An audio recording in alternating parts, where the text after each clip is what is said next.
जय हिंद सभी को। आज हम लिपि विज्ञान लिपि पर प्रकाश डालेंगे। भाषा के विकास के बाद ही लिपि का विकास हुआ।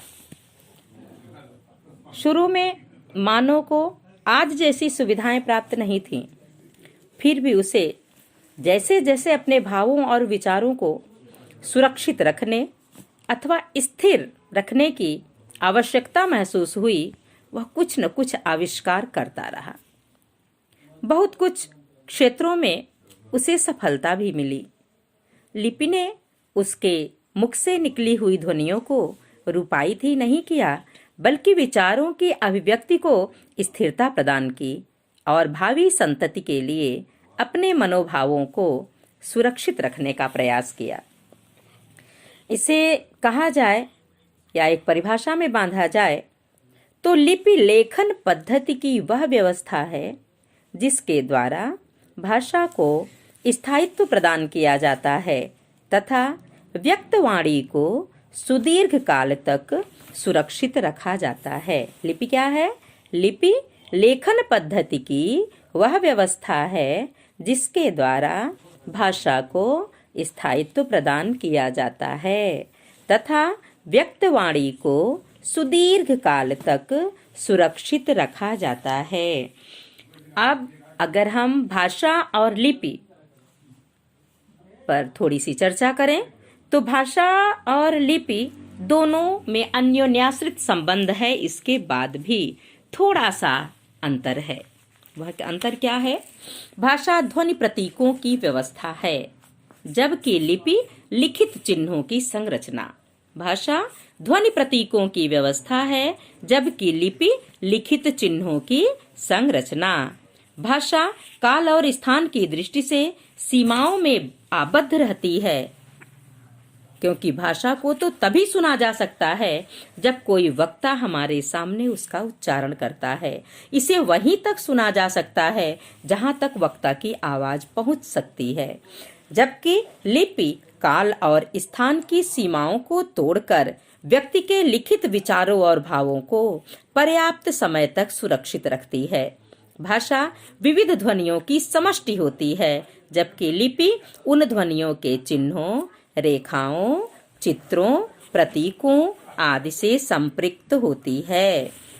भाषा के उच्चारण में जिह्वा, ओष्ठ, नासिका, तालु आदि से संपृक्त वाग्यंत्र का योगदान रहता है, जबकि लिपि के लेखन में लेखनी, रेखाओं, चित्रों, गांठों, वर्णों आदि का योगदान रहता है।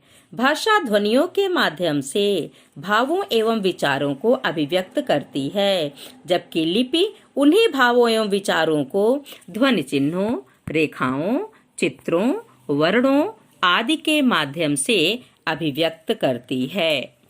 अंतर क्या हुआ भाषा और लिपि में? भाषा और लिपि एक दूसरे से अभिन्न रूप से संबद्ध हैं। इसके बाद भी दोनों में अंतर है। कैसा अंतर है?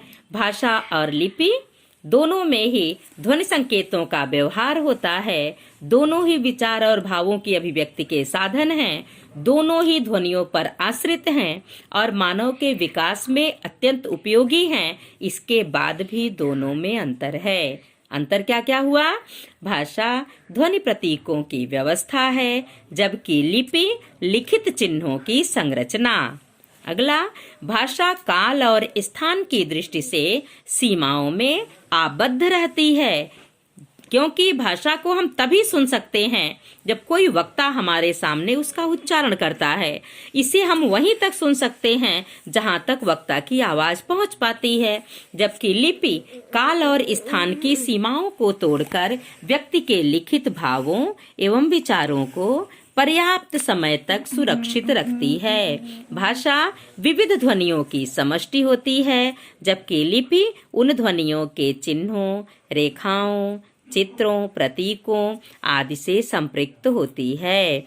भाषा के उच्चारण में उच्चारण अवयव का योगदान होता है, जैसे जिह्वा, ओष्ठ, नासिका, तालु आदि, जबकि लिपि के लेखन में क्या क्या लगता है? लेखनी, रेखा, चित्र, वर्ण आदि का योगदान होता है। भाषा ध्वनियों के माध्यम से भावों एवं विचारों को अभिव्यक्त करती है, जबकि लिपि उन्हीं भावों एवं विचारों को ध्वनि चिन्हों, रेखाओं, चित्रों, वर्णों आदि के माध्यम से अभिव्यक्त करती है। भाषा की उत्पत्ति की भांति लिपि की भी उत्पत्ति विवादास्पद है। कोई इसे ईश्वर की देन मानता है, ब्रह्मा द्वारा विकसित ब्राह्मी, और कोई इसे आवश्यकता के रूप में जन्मी मानव निर्मित मानता है। सत्य यही है कि मनुष्य ने अपनी आवश्यकता अनुसार लिपि को स्वयं जन्म दिया। जब जब व्यक्त भावों, विचारों आदि को सुरक्षित रखने की आवश्यकता मनुष्य को पड़ी, वह प्रयत्न कर लिपि का विकास करता रहा। लिपि पहले जन्मी या भाषा, यह आज भी विवादास्पद है, पर संसार में विद्यमान अनेक लिपि विहीन भाषाएं यह प्रमाणित कर देती हैं कि भाषा लिपि से पहले विकसित हुई। भाषा ही भाव की अभिव्यक्ति का माध्यम है।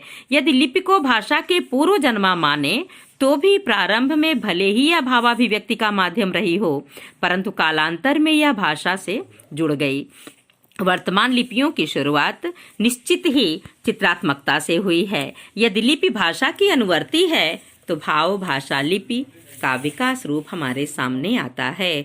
लिपि सीधे भाव से विकसित हुई है तो इसका विकास यही होगा। पहले भाव हैं, उसके दो अंग हैं, एक लिपि हो गई, दूसरी भाषा। और लिपि के क्रमिक सोपानों की चर्चा करके हम अपनी बात यहाँ समाप्त करते हैं, फिर अगले वीडियो में रखते हैं। चित्रलिपि, सूत्रलिपि, प्रतीकात्मक लिपि, भावमूलक लिपि, फन्नी लिपि, गूढ़ाक्षरिक लिपि, क्रीट लिपि, हिट्टाइट लिपि, सिंधु घाटी की लिपि, चीनी लिपि और फिर ध्वनिमूलक लिपि। यही ध्वनिमूलक लिपि अक्षरात्मक और वर्णनात्मक अलग अलग दो रूपों में प्रसिद्ध हुई। कौन कौन सी लिपि हुई?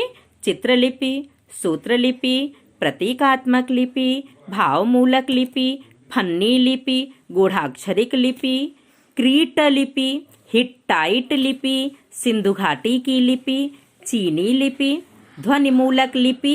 फिर ध्वनिमूलक लिपि के दो रूप हुए, पहला अक्षरात्मक, दूसरा वर्णनात्मक। ठीक, बहुत बहुत धन्यवाद सभी को।